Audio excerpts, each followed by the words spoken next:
Hola, muy buenos días, buenos días. Qué bueno es disfrutar la existencia día a día. ¿Saben ustedes?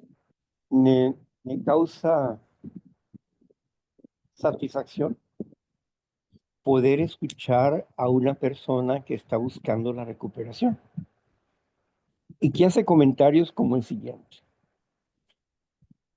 He estado tratando de buscar la recuperación a través del apadrinamiento, pero no lo he logrado.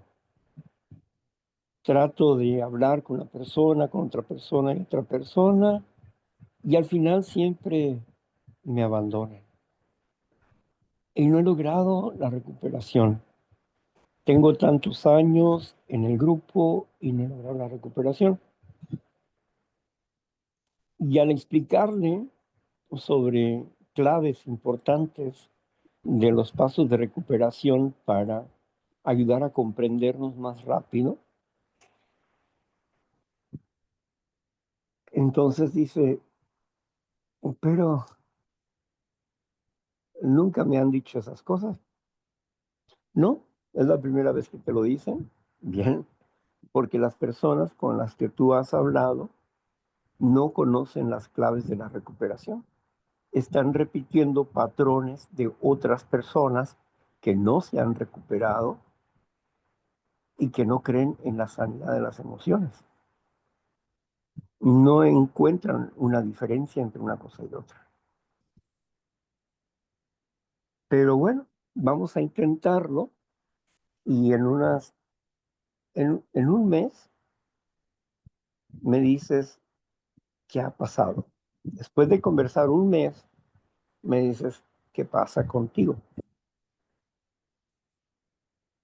Bueno, ese es el reto, ¿verdad?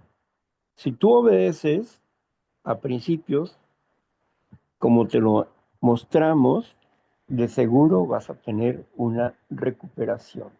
Te vas a sentir mucho mejor. Y eso que sientes hoy, vacío, soledad, decepción de ti misma, va a pasar. No lo vas a tener. Si eres obediente, no a mí, sino a Dios. Verás que va a resultar bien. Hay que intentarlo. Bueno, pues muy buenos días. Hoy tenemos la reflexión, la chequera de la fe. Y estará Marla mm, leyéndonos la chequera de la fe. También ella va a estar coordinando el día de hoy con la Santa Escritura. Vamos a hablar del tema del Evangelio de San Juan, las buenas noticias según San Juan. Y mm, este libro, recuerden que fue escrito para los cristianos conversos, no para los que no son conversos, sino para los cristianos conversos. Y este, este libro es muy interesante. Vamos en el capítulo 5, según me informa Marla. Así es que comenzamos. Adelante, Marla. Sí, buenos días y vamos a empezar con la chequera que dice así, 5 de agosto, la ley de su Dios está en su corazón. Por tanto, sus pies no resbalarán.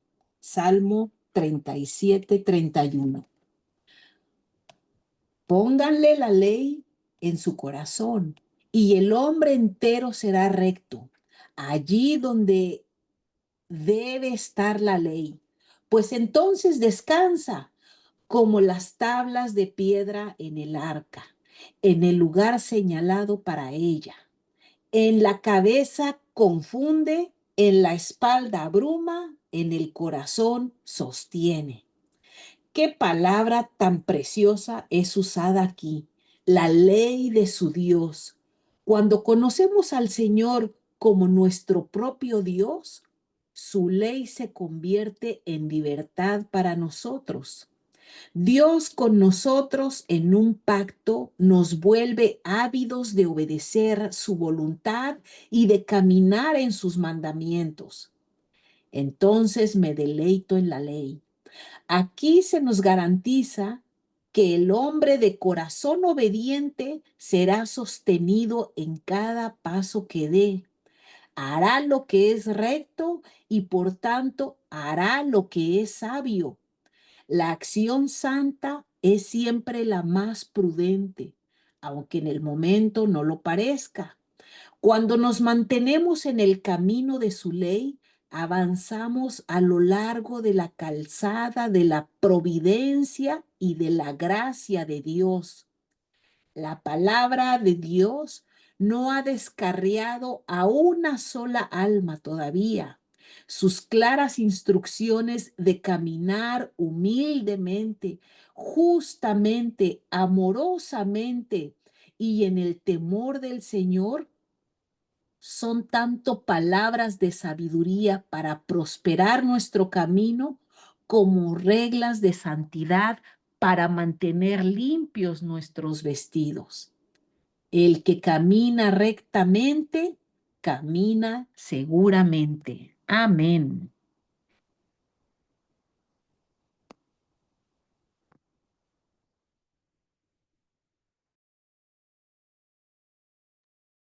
Adelante, Víctor. Bien. Qué importante es para nosotros creer en la ley. El apóstol Pablo dice, ¿acaso la ley es mala? No, el mandamiento es santo, es bueno, dice el apóstol Pablo, pero la ley que está en mi cuerpo me engañó y me mató. Cuando escuchamos estas palabras del apóstol Pablo, dices, bueno, pues si yo tengo la ley en mi corazón porque la recuerdo, recuerdo los 10 mandamientos,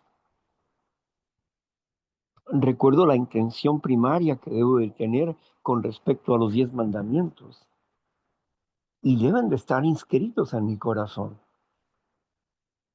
Pero ¿por qué no vivo conforme a ellos? ¿Por qué no vivo conforme a la ley real y perfecta de Dios? Bueno, porque carezco de poder. No tengo poder para practicar la ley de Dios. Tengo que repetir una y otra vez, hasta que la ley se haga carne en mi corazón. Es increíble cómo cuando obedecemos un solo mandamiento, como el llamar a nuestros enemigos, porque amar a nuestros enemigos significa practicar los 6 mandamientos. No robes, no mientas, no cometas adulterio. Los 6 mandamientos para amar al prójimo es la aplicación de amar a los enemigos. Si tu enemigo tiene hambre, dale de comer. La misericordia, practicar la misericordia por las personas que no pueden comprender la palabra de Dios, practicar la misericordia por aquellos que están atados en sus errores, en sus faltas. Practicar la misericordia es perdonar su ignorancia de Dios. Y recordando siempre que aquellos que profesan ser sabios se vuelven necios. La sabiduría no es para platicarla, sino para practicarla. Y cuando nosotros practicamos la sabiduría, somos sabios. Y no necesitamos decirle a nadie que somos sabios. ¿Por qué? Porque los frutos del árbol dicen de qué es ese árbol. Los frutos y las hojas del árbol hablan de su genética, hablan de lo que él es. El olor del árbol que emite habla de lo que Él es. Sin lugar a dudas, el hecho de grabar los mandamientos en el corazón, en nuestros corazones, es disponer nuestro corazón delante de Dios para que Él escriba los mandamientos. Y nos podemos preguntar, pero ¿cómo Dios escribe los mandamientos? ¿Nunca te has preguntado tú eso? ¿Cómo Dios escribe los mandamientos en el corazón del hombre? Lo hemos repetido muchas veces, pero no lo entendemos como que es la forma en que Dios escribe los mandamientos. Hemos hablado de Romanos capítulo 5 versículo del 1 al 4, donde dice que por, por la fe tenemos paz para con Dios. Por la fe tenemos paz para con Dios. Nuestra confianza en la palabra de Dios nos hace tener paz para con Dios. Eso va bien. Así que nos gloriamos en las tribulaciones. Es decir, Dios nos hace una revelación en medio de la tribulación. Cuando aprendemos a esperar en el dolor, en la desesperanza, en el miedo, aprendemos a esperar en Dios. Yo no sé cuántas veces hayas esperado a tu mamá o a tu papá como niños o niña y te preocupa que no llega y que no llega y que no llega y que no llega. Y sabes que va a llegar, pero se ha pasado el tiempo de la hora y parece que nunca va a llegar. Y de pronto escuchas la voz o ves la silueta de tu padre, de tu madre, y wow, tu rostro se alumbra, se completa la esperanza. Lo mismo cuando nosotros esperamos en Dios pacientemente. La paciencia produce esperanza y la esperanza no avergüenza. No avergüenza porque el amor de Dios es derramado en nuestros corazones. ¿Qué pasó? Dios inscribió mi obediencia en el corazón. Dios me dio la visión de esa obediencia y llegué a ser obediente y afirmó mi obediencia y me confirmó como una persona aprobada. Híjole, qué bonito. ¿Y eso qué pasa? Eso pasa que ya pasaste ese examen, vas a seguir al segundo nivel o al tercer nivel. Vendrán otras cosas, pero ya no, eso que te vencía ya no te va a vencer. Dios ha inscrito su mandamiento en nuestros corazones. Cuando solamente tenemos el conocimiento y no lo podemos aplicar todavía, solamente tenemos el conocimiento, la teoría. Pero cuando Dios inscribe el mandamiento, cuando Dios nos prueba e inscribe el mandamiento y pasamos esa prueba, hemos logrado practicarlo y esa práctica va a permanecer en nosotros y el Espíritu de Dios nos va a recordar instintivamente cómo practicar esas acciones.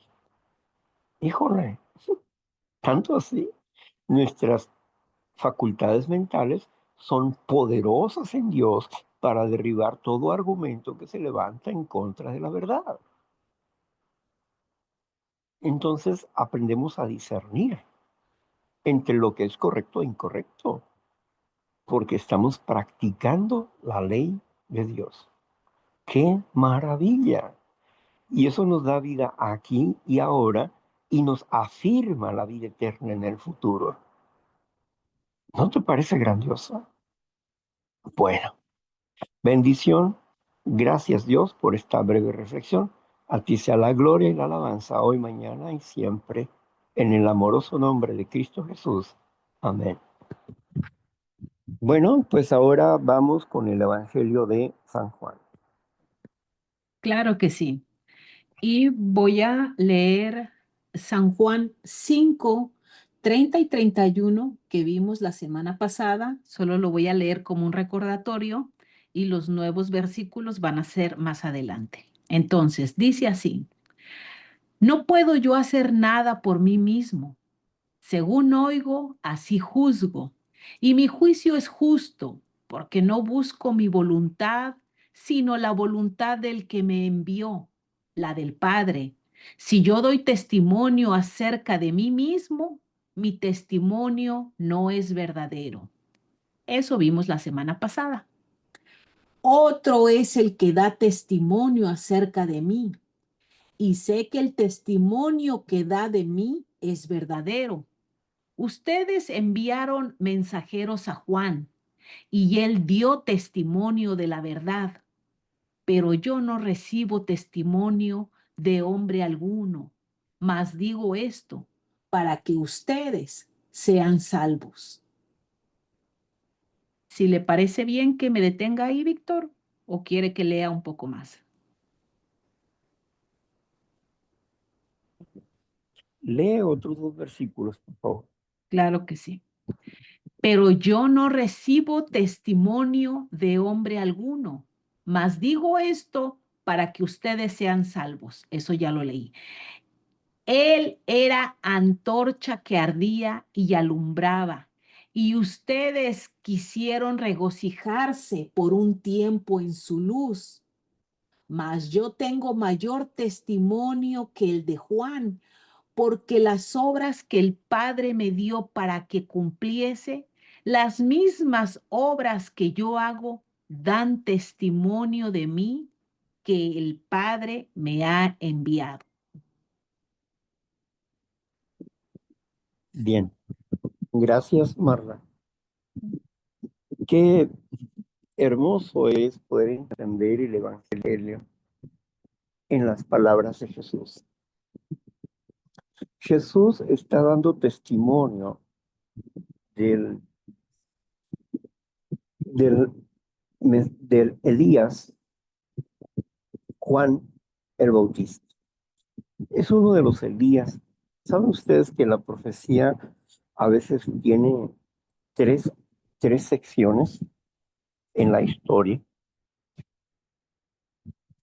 Está el primer Elías, el segundo Elías, Juan el Bautista, y el tercer Elías, el que vino a componer las instrucciones de Jesús y darla a conocer a la sociedad hoy presente, el tercer Elías.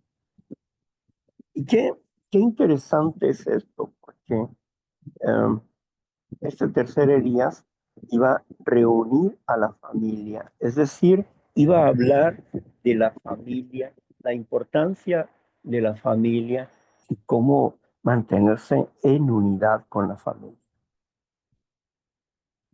Y ese es el trabajo del Evangelio, aunque en alguna parte dice, mi paz os dejo, mi paz os doy, y yo no la doy como el mundo la da.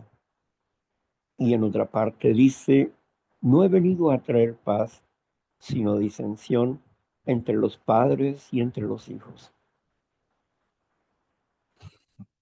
Parece contradictorio el asunto, ¿verdad? Pero no, no es contradictorio.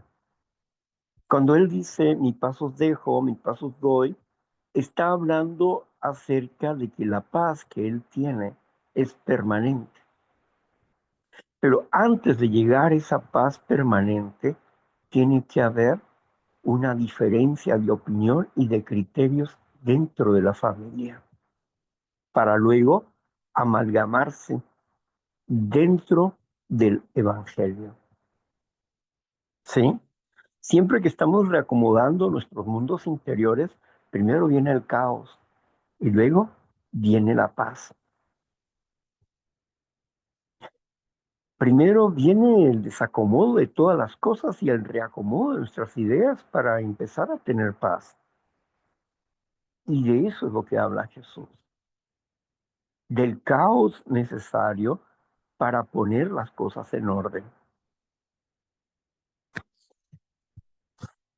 Jesús habla de que Juan dio testimonio de él y él era antorcha que habría de alumbrar un poco de tiempo. Jesús habla de Juan como una antorcha, como una lámpara que alumbra por un poco de tiempo. Pero él no iba a ser una lámpara de un poco de tiempo, sino que Jesús iba a ser la lámpara de la eternidad, la propia palabra de Dios en acción. Yo soy el pan que descendió del cielo. No solo de pan vive el hombre, sino de toda palabra que sale de la boca de Dios.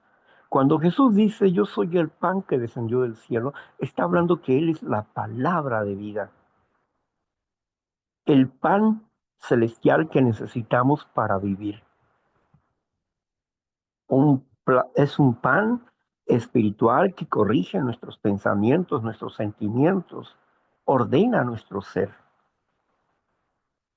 Pero Él dice aquí, también dice la palabra del Señor que allá en Salmos 119, 105, habla acerca de que la palabra de Dios es lumbrera a mi camino. Es lámpara y lumbrera a mi camino. No solamente lámpara que alumbra en la noche, sino como la lumbrera solar que me hace ver todas las cosas con claridad y discernir dónde está cada una de esas cosas para no tropezar con ellas. Es esto pues lo que nos hace a nosotros transformar la vida, el alimento de su palabra. Porque el alimento se vuelve energía, poder, fuerza y nos da vida. Asimismo, la palabra de Jesús es palabra de vida. Pero aquí está hablando en referencia al testimonio. Juan dio testimonio de Jesús diciendo, este es el Cordero de Dios que quita el pecado del mundo. Y muchos empezaron a seguir a Jesús por la voz de Juan. Este es el que yo les decía, vendrá otro detrás de mí, que los va a bautizar con fuego. Y ese es Jesús. Pero Jesús dice, yo no recibo testimonio de hombre alguno. ¿Por qué Jesús está negando la palabra de Juan el Bautista cuando está hablando con verdad?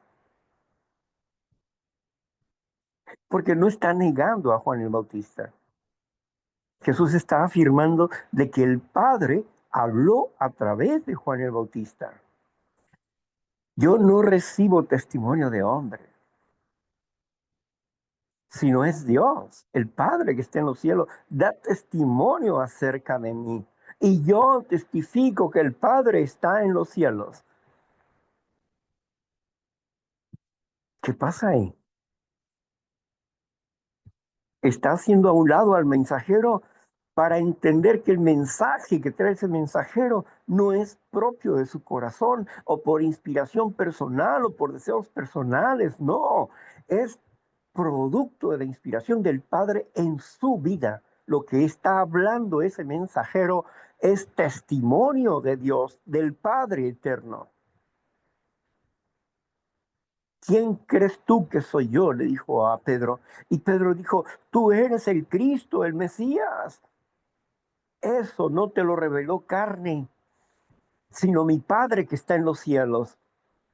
Jesús estaba diciendo, a través de ti el Padre está hablando y está confirmando que yo soy el Mesías, el enviado del Padre, el Hijo de Dios. Es lo que Él nos está diciendo.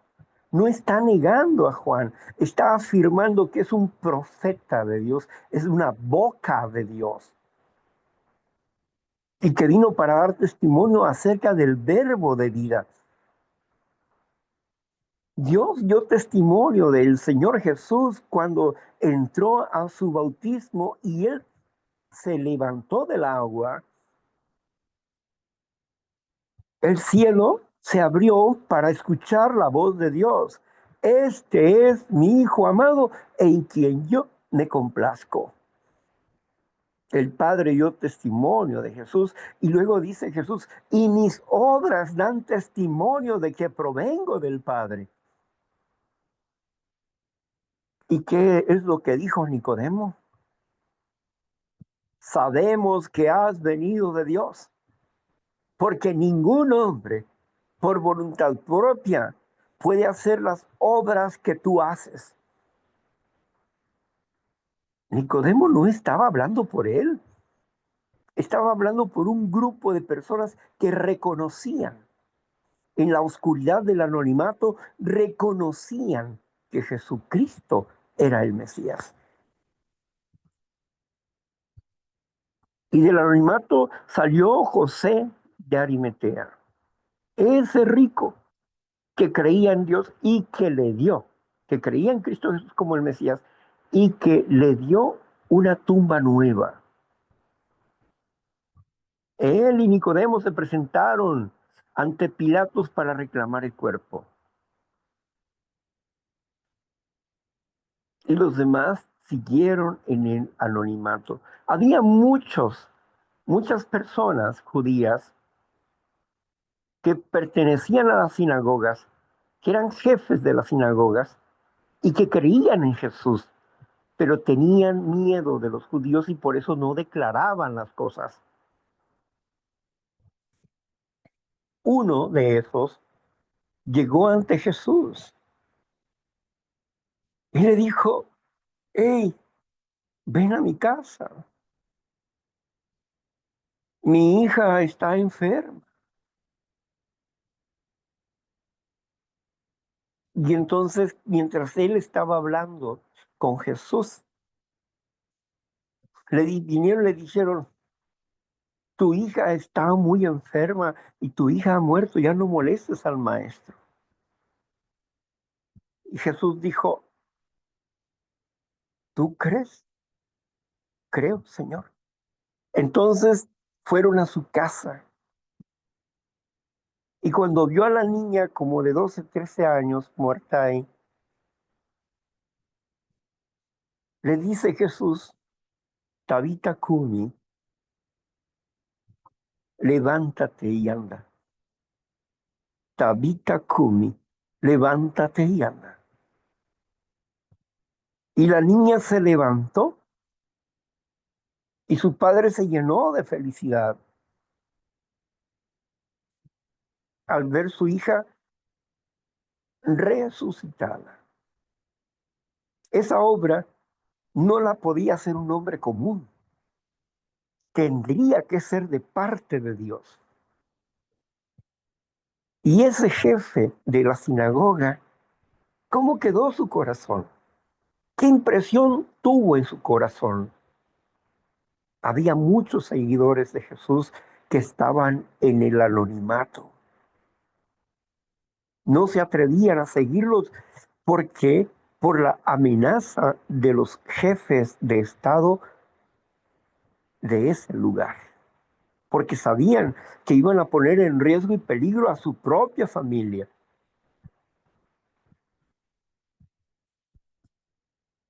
Cuando Nicodemo se atrevió a levantar la voz diciendo, ¿acaso nuestro pueblo no primero juzga a un hombre antes de sentenciarlo? Y la respuesta del necio fue, ¿y qué? ¿Tú has creído igual que los ignorantes de allá afuera?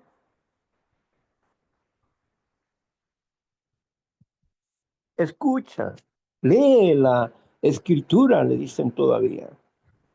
¿Acaso de Galilea ha salido en algún momento algún profeta?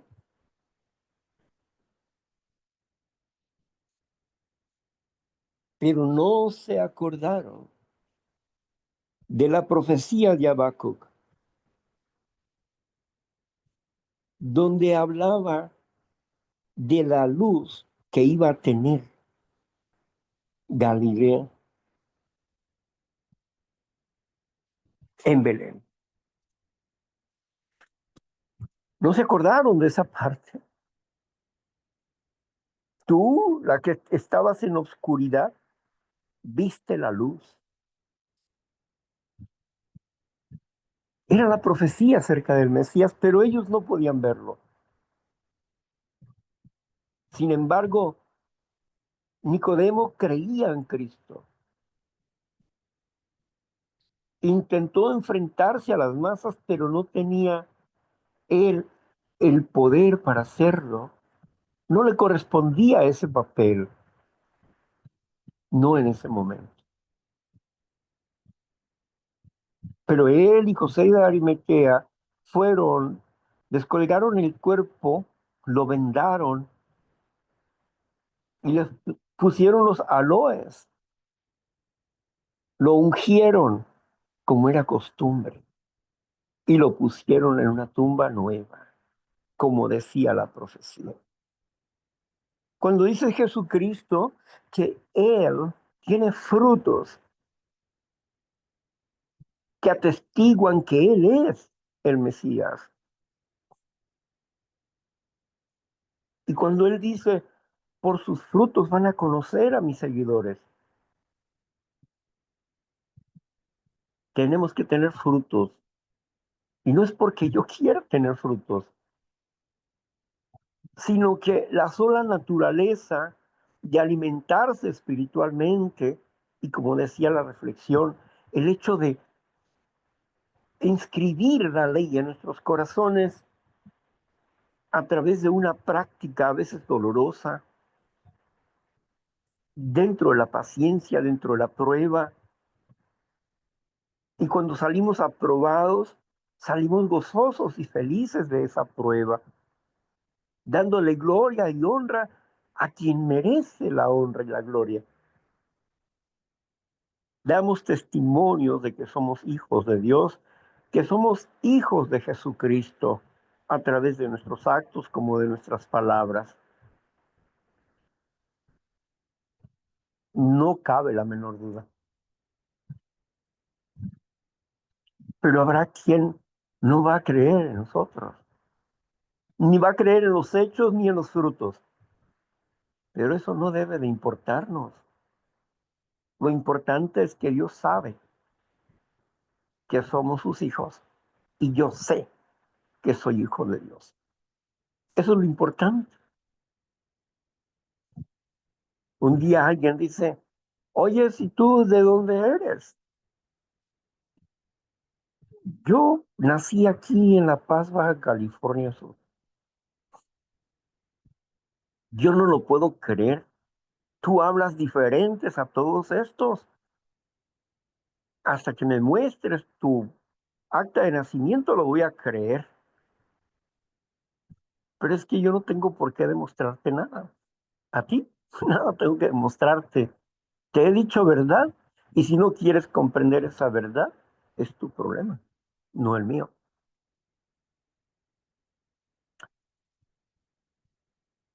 Hay muchas personas, pues, que se dan cuenta de que somos diferentes. Hablamos, pensamos y actuamos diferentes, aunque hacemos las mismas cosas del mundo.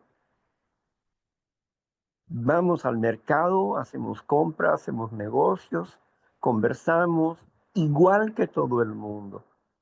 Parece que somos del mundo, pero no somos del mundo, porque estamos siendo apartados como testigos del Dios vivo, del Dios viviente, como testigos del Mesías, como testigos de que el Padre existe. ¿Por qué? Porque Jesús me lo dijo.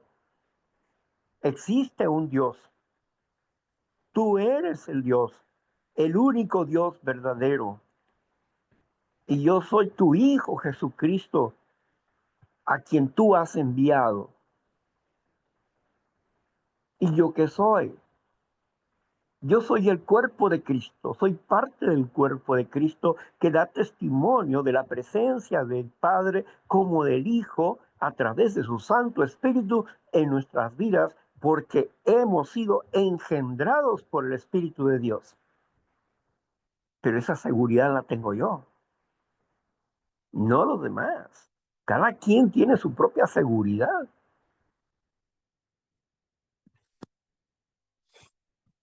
Por eso somos testigos de Dios. Por eso somos testigos de Cristo Jesús. Y no me avergüenza. Y no me avergüenzo de las buenas noticias que trae Cristo Jesús. No me avergüenza. ¿Por qué? Porque estas buenas noticias son poder de Dios para salvación de la humanidad. Por eso no me avergüenza.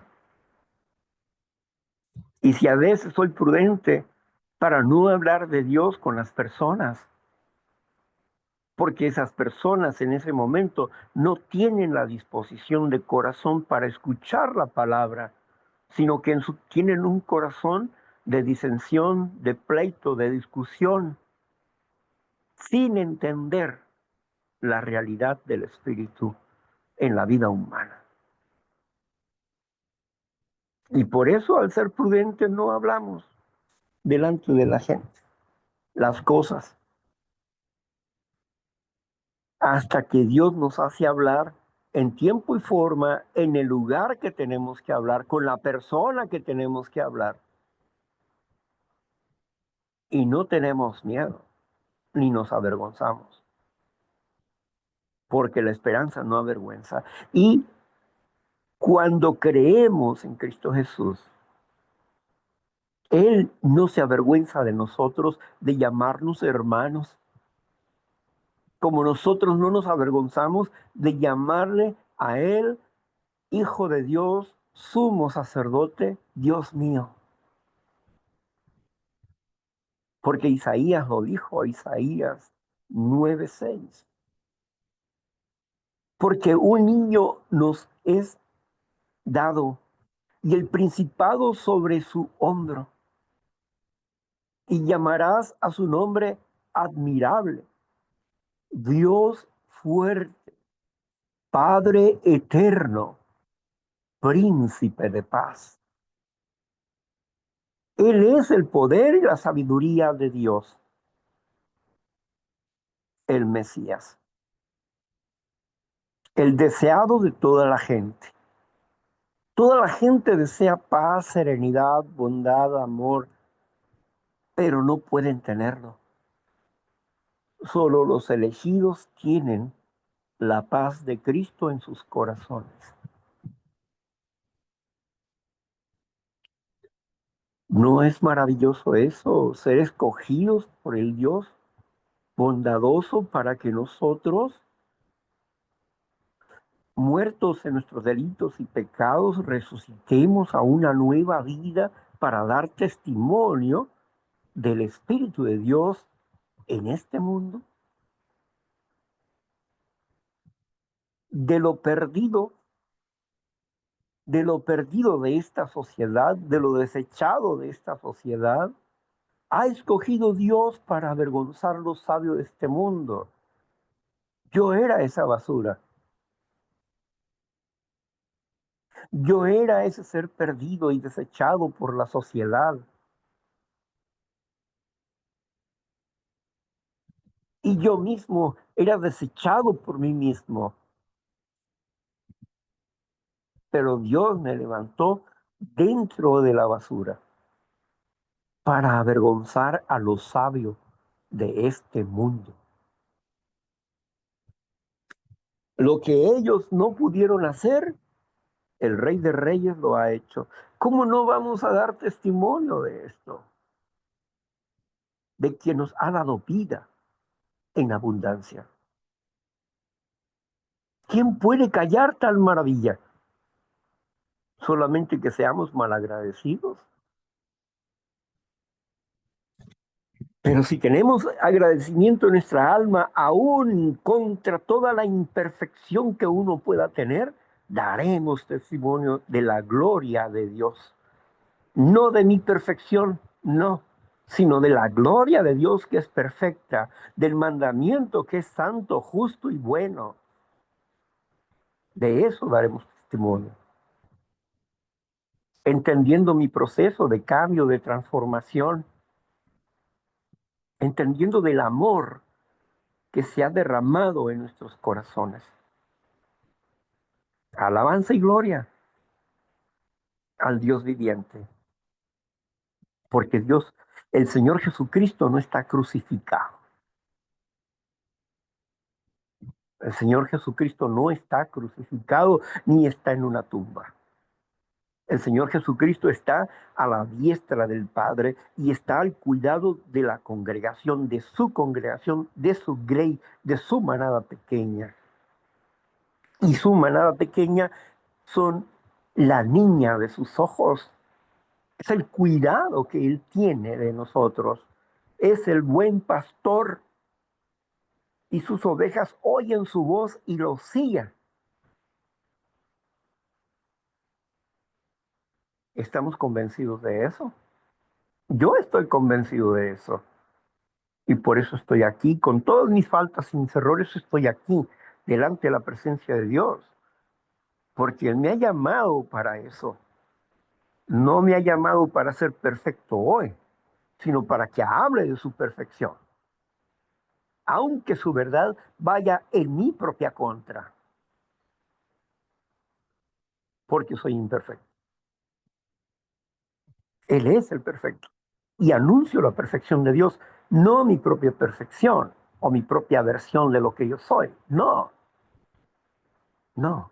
Yo soy una versión de Dios y no mía. Con tal seguridad navegamos todos los días. Bueno, vamos a continuar con la lectura. Adelante, Marla. Claro que sí. Continúo. Versículo 37 dice así: También el Padre que me envió ha dado testimonio de mí. Nunca has oído su voz, ni has visto su aspecto, ni tienes su palabra morando en ti,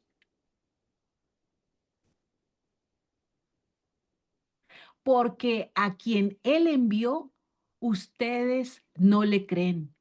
Escudriñen las palabras, porque a ustedes les parece que en ellas tienen la vida eterna, y ellas son las que dan testimonio de mí. Y no quieres venir a mí para que tengas vida. Gloria de los hombres no recibo, mas yo los conozco, porque no tienes amor de Dios en ti. Yo he venido en nombre de mi Padre y no me recibes.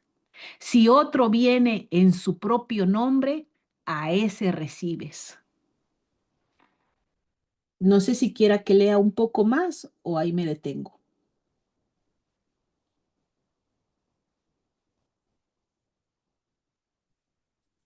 Gracias, Marla. Ok.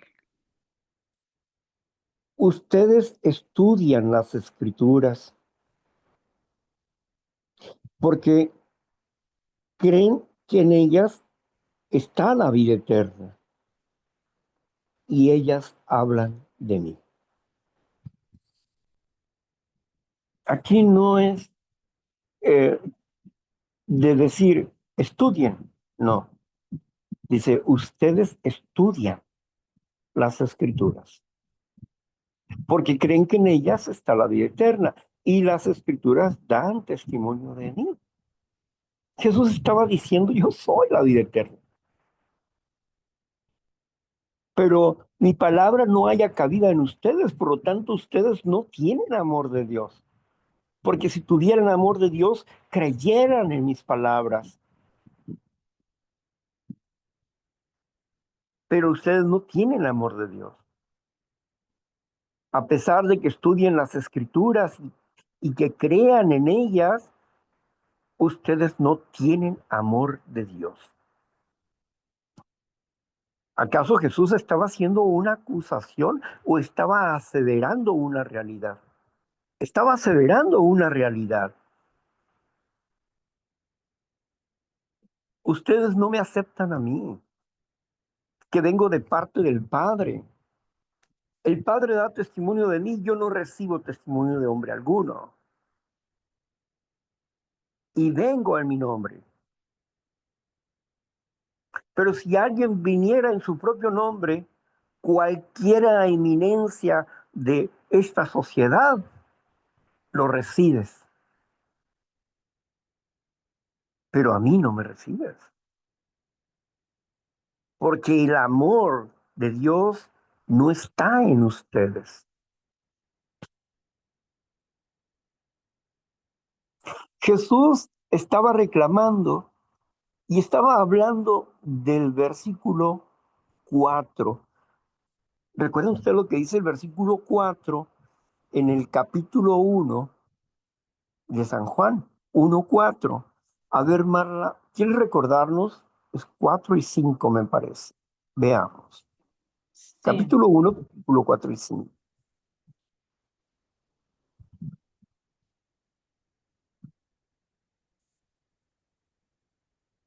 San Juan. sí, perdón, no sé, se congeló Se congeló mi Biblia, el pero ahorita computer. la busco en Google. San A ver. Juan 4, San Juan 4 me dijo, ¿verdad? San Juan capítulo 1, versículo 4 y 5. Vamos a ver. San Juan. Acá estás. Vamos a ver. Listo. Ahora Mateo, Lucas, Juan. ya lo tengo, dice. En él estaba la vida y la vida era la luz de los hombres. La luz en las tinieblas resplandece y las tinieblas no prevalecieron contra ella. Amén. Sígale. Ah, ok. Hubo un hombre enviado de Dios, el Ok, ya cual, está. ok, ujú. Sí. Hay una parte por aquí donde dice a los suyos vino. Aquí está el 11. A los suyos vino y los suyos no le recibieron. Mas a todos los que le recibieron, a los que creen en su nombre, les dio potestad de ser hechos hijos de Dios. Amén. Amén. Fíjese, dice a los suyos vino y los suyos no lo recibieron. ¿Con quién estaba hablando Juan? Estaba hablando con Judá. Él era de la tribu de Judá. Él era el león de Judá. Pero, ¿qué pasó? Al hablar con la tribu de Judá, dice, ustedes estudian las escrituras porque en ellas creen que está la vida eterna. Las escrituras dan testimonio de mí, pero mi palabra no haya cabida en ustedes porque el amor de Dios no está en ustedes. Si el amor estuviera, el amor de Dios estuviera en ustedes, me escucharan, pero no me escuchan. Si otro cualquiera viene en su propio nombre, a ese sí escuchan, porque el amor de Dios no está en ustedes. A los suyos vino y los suyos no le recibieron. Los suyos no le recibieron. Yo, yo creo que es el versículo más triste de la escritura. Cuando vienes a tu casa, a tu familia, y tu familia no te reconoce y te corre de su casa. Y pueden aceptar a cualquier otro, menos a ti.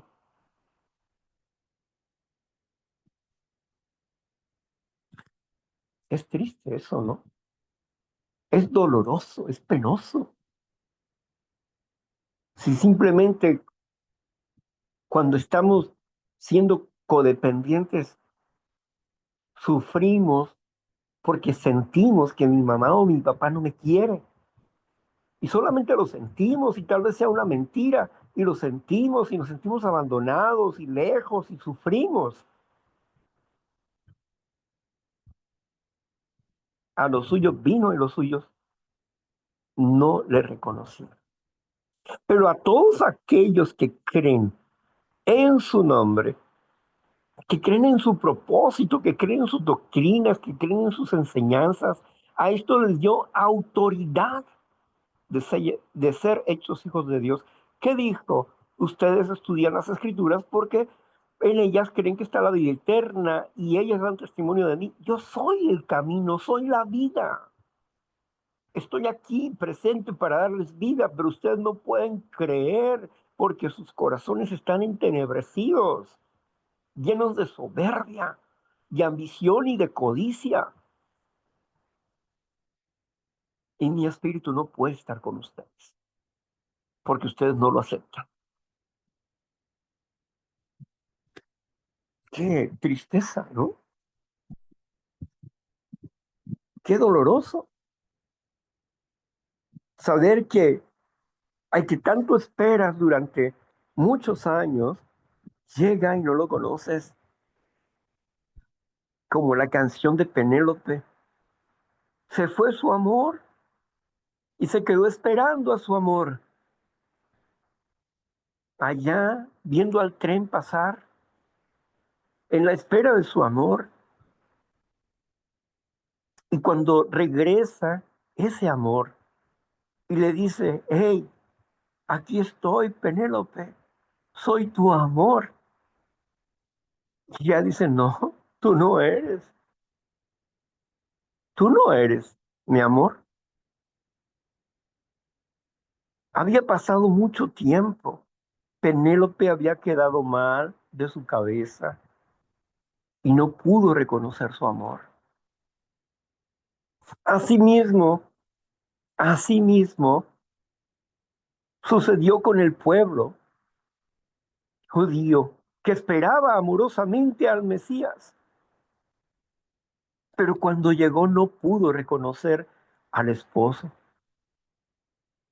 no pudo reconocer a su amor, a su Mesías, al que le iba a dar la vida, y fue rechazado por Judá. A los suyos vino y los suyos no le recibieron. En él estaba la luz que alumbraba a los hombres, las tinieblas. En la luz en las tinieblas resplandece y las tinieblas no prevalecieron contra ella. Las tinieblas no prevalecieron contra ella. La ignorancia, los, todos los argumentos mentirosos no prevalecen contra la verdad, son derrumbados por la verdad, con la sola presencia de la verdad. Todo argumento cae y nos hace libres. Por eso, cuando nosotros vemos este versículo 11, a los que creen en su nombre, 12, les ha dado la autoridad de ser hechos hijos de Dios. Y estos no son engendrados por la voluntad humana, no son engendrados por causa de una genética, ¿no? No son engendrados porque lo dice una eminencia, ¿no?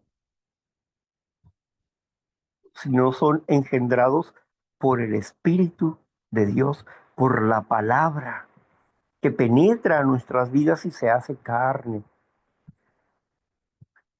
Por eso somos engendrados de Dios, porque hemos sido perdonados por la fe.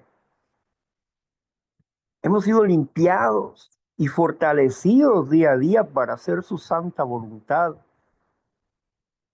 porque hemos creído en sus enseñanzas, en su doctrina. Por eso,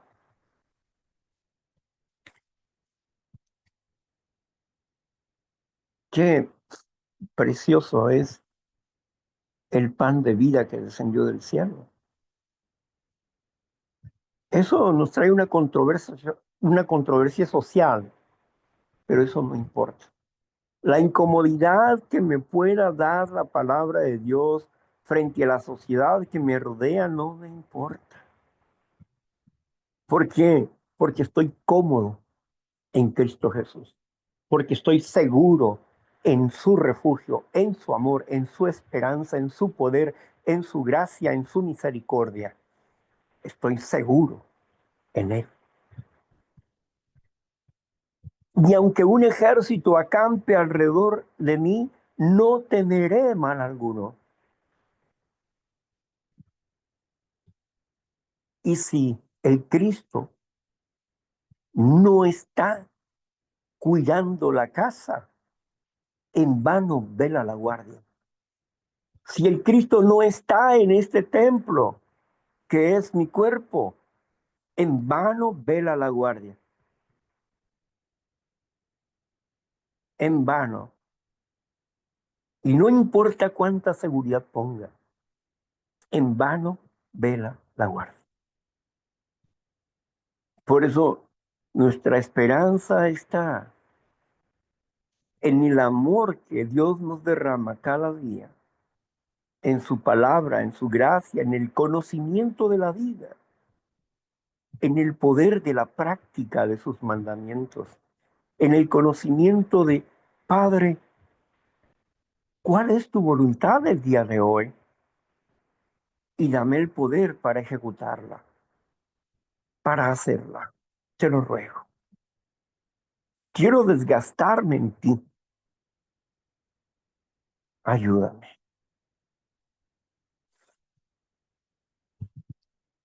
Continuemos. Claro que sí. Y dice así el siguiente capítulo, dice, ¿cómo pueden ustedes creer? Pues reciben gloria los unos de los otros y no buscas la gloria que viene del Dios único. No pienses que yo voy a acusarlos delante del Padre. Hay quien los acusa, Moisés, en quien tienes tu esperanza. Porque si creíste a Moisés, me creerías a mí, porque de mí escribió él. Pero si no crees a sus escritos, ¿cómo creerás a mis palabras? Y bueno, ahí termina el capítulo 5.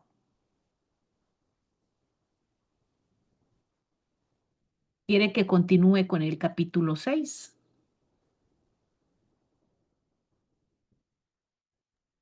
No, está bien así, pues, el tiempo. Ok. Aquí Jesús va a empezar una diatriba contra Judá. Todo el capítulo 6 nos habla de la incredulidad del pueblo de Dios. Todo el capítulo 6 está hablando del juicio que Jesucristo viene a traer contra Judá. Viene a romper con el pacto antiguo y empieza un nuevo pacto, el pacto de la gracia. Yo no los acuso. Moisés los acusa a ustedes. ¿Por qué dice Jesús esas cosas? Porque los mandamientos que escribió de parte de Dios Moisés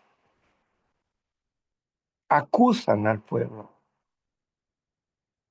de no estar de acuerdo con el Padre, mucho menos van a estar de acuerdo con el Hijo. Los escritos de Moisés hablan acerca de mí, pero si ustedes que leen a Moisés y sus escritos no creen a sus escritos, pues menos me van a creer a mí. ¿Qué les estaba diciendo? Ignorantes, necios.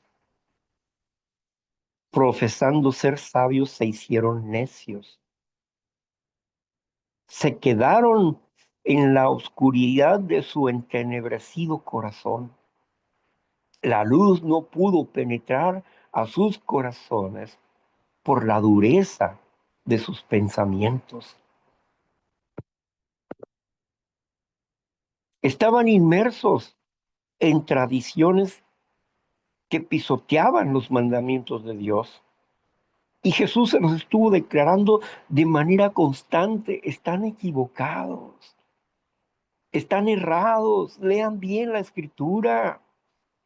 La escritura está hablando de mí. Yo soy tu amor, yo soy tu destino, soy tu presencia, soy el que tanto deseas. Pero ellos estaban ciegos, ciegos por el miedo a Roma, ciegos por su poder político, ciegos porque creían vivir dentro de una verdad y estaban viviendo en el error. Estaban ciegos, como muchos hoy en día. Millones y millones de personas ciegas que con sus teologías creen conocer o comprender la verdad, pero no aceptan al Mesías y hablan cosas contrarias de lo que Jesucristo dice. Por eso Jesús confronta al pueblo.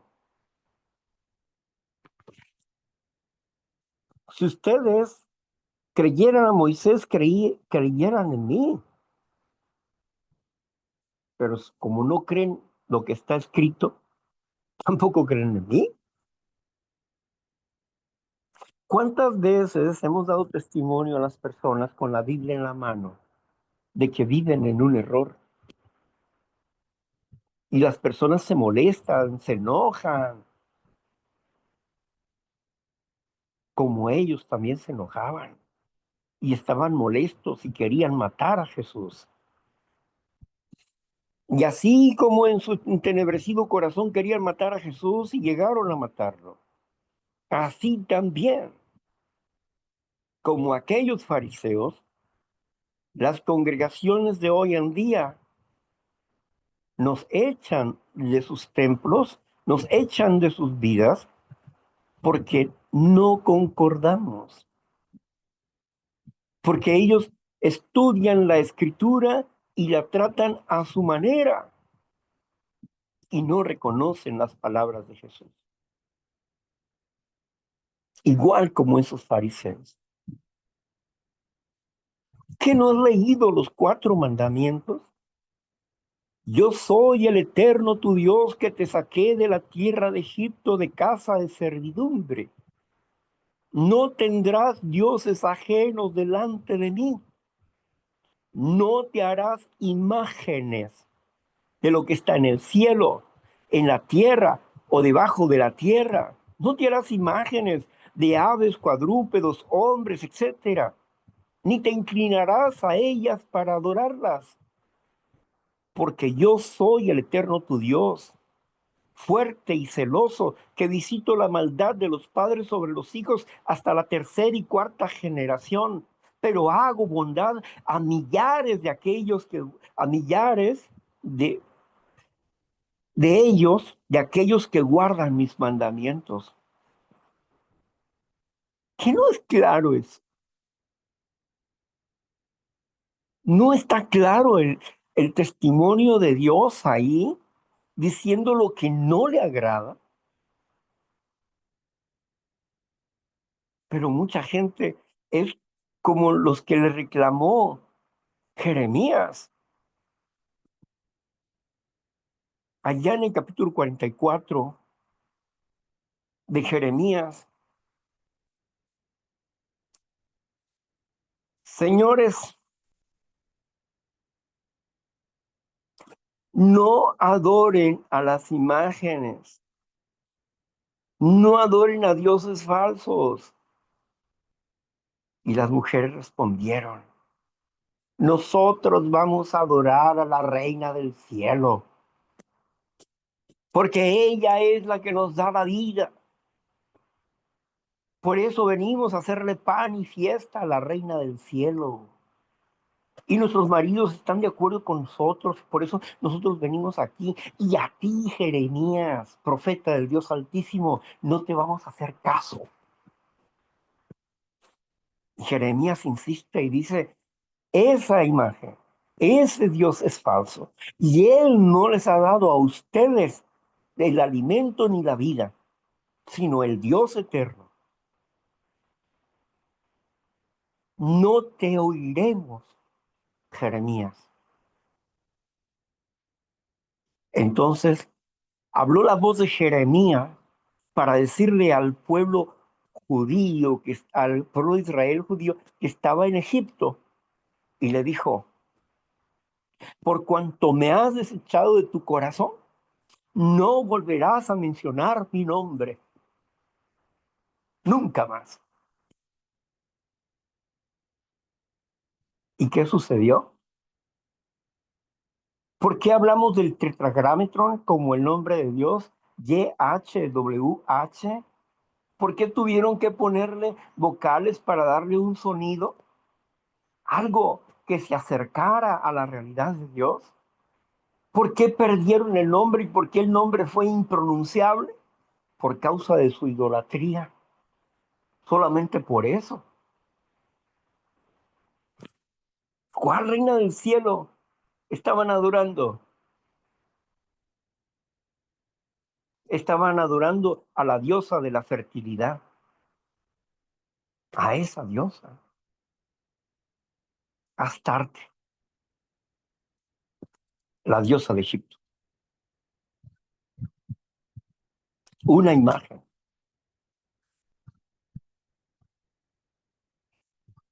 Y por eso fueron destinados a la muerte. Por eso en la Segunda Guerra Mundial se cumplió la profecía donde decía, y sus cuerpos serán tirados en las calles y serán exhibidos. Ustedes se lograron esa maldición por rechazar al Dios vivo. Y vimos las fotografías de más de 6 millones de personas religiosas judías. Una montaña de cuerpos, niños, hombres y mujeres asesinados por causa de la idolatría, por causa de la maldición que se buscaron por la desobediencia al segundo mandamiento. No tendrás imágenes delante de Dios, ni te inclinarás, ni las harás para honrarlas ante ellas.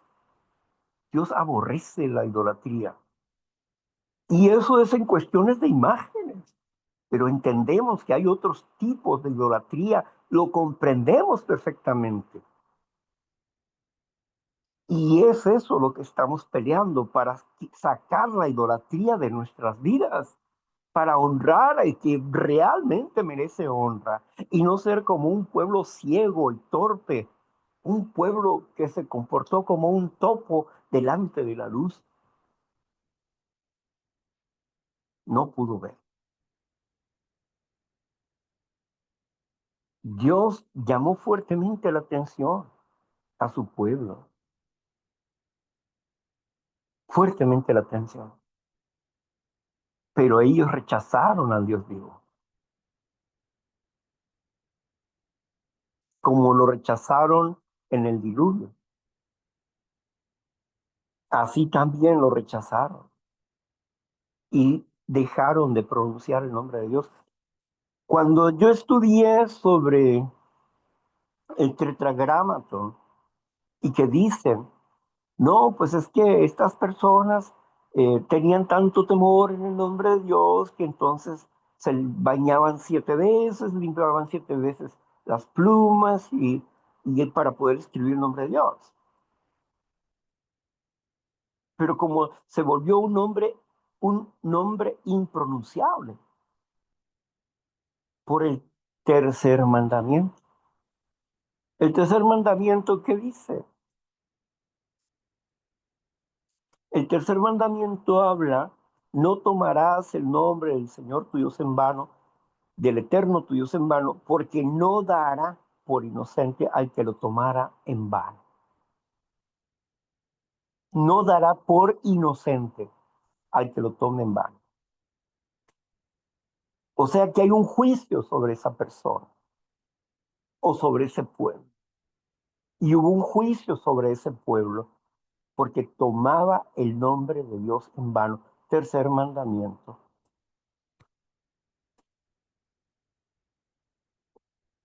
Y por eso dejaron de pronunciar el nombre de Dios. Y por eso está el tetragramatón. Tetra 4 gramas, letras. Tetragramatón, 4 letras, sin vocales, sin conocer realmente el sonido de esa palabra. Y que posteriormente, en el año 400 después de Cristo, le dieron un sonido a esa palabra.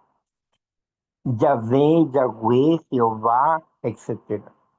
Un sonido porque le pusieron las vocales, pero no es el sonido original, es algo que ellos creen que se parece. Perdieron el nombre de Dios. No van a volver a pronunciar mi nombre. ¿Se dan cuenta cómo es? Dios nos ama. Y ese pueblo, y aunque cometió idolatría y su generación pagó por esa idolatría, por ese rechazo que le hicieron a Dios, pero también van a tener la oportunidad de resucitar y de ver la misericordia y la gloria de Dios, porque la idolatría la pagaron con su muerte, pero Dios les va a dar la oportunidad de ser resucitados para recibir la oportunidad que antes no recibieron por haber estado cegados por la causa de Satanás. Mi alma no contenderá para siempre con el hombre, dijo Dios, ni jamás volveré a destruir a la naturaleza por causa del hombre, dijo el eterno Dios de los ejércitos, después del milenio. Qué, qué maravilloso y qué gran misericordia tiene Dios. Pero qué incomprensibles son los caminos de Dios, porque en sus manos está la vida y la muerte. Y la muerte no es para siempre en Dios. Por eso Juan dice que hay pecado de muerte y hay pecado no de muerte. El pecado de muerte es la muerte eterna y ya no hay respuesta.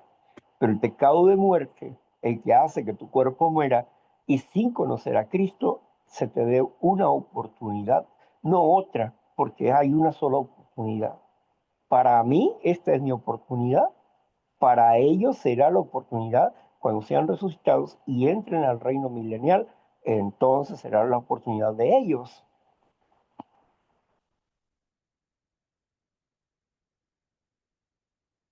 Es maravillosamente misericordioso Dios, aunque de momento parezca tremendamente cruel.